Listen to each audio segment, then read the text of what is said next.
nga ang chismis, si Sir Philip nahuli yung asawa niya si Ma'am Rhea at si Sir Vincent. Totoo? Ay, sis, ganito ang nangyari. Naalala mo nung Martes, nung nagpa-OT si Sir Philip hanggang 10 p.m? Oh. Tapos si Ma'am Rhea nag-out ng mga 7 p.m. Tapos sumunod si Sir Vincent. Mga 7:15 yata, yung 15 minutes lang pagitan nila. Okay. Tapos si Mang Mario, yung janitor sa baba, nakita daw yung sasakyan ni Sir Vincent at saka ni Ma'am Rhea magkatabi. Alam mo kung saan? Nung pag-out nilang dalawa? Saan? Nasa Victoria Court daw. Nakatakip lang yung mga sasakyan pero yung plate number nakalitaw.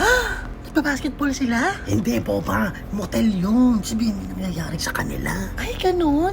Tas eto nga, si Sir Philip, nararamdaman niya na pala na matagal na nilang ginagawa ang dalawa yon.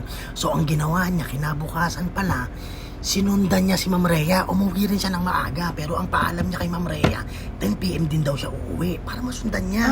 Tapos? O di dumating ngayon si Sir Philip doon. Nandun na naman yung sasakyan ng dalawa.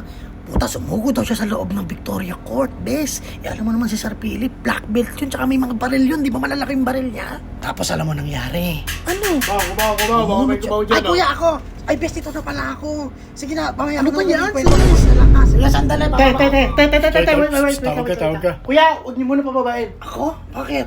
Ano nangyari kay Sir Philip? Ano nangyari kay Sir Philip muna? Ay, hinihintay namin muna. Narinig na namin yung buong kwento. Tapusin mo na muna bago ka bumaba. Ay, kuya, hindi ko naman kayo kilala. Manong lalagpas ako, ibaba niyo na ho ako. Please.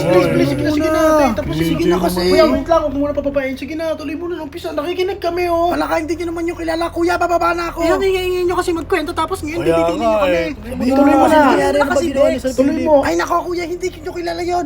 Kuya, ibaba niyo na ako. Tangina mo, bubugbugin ka. Hawakan niya.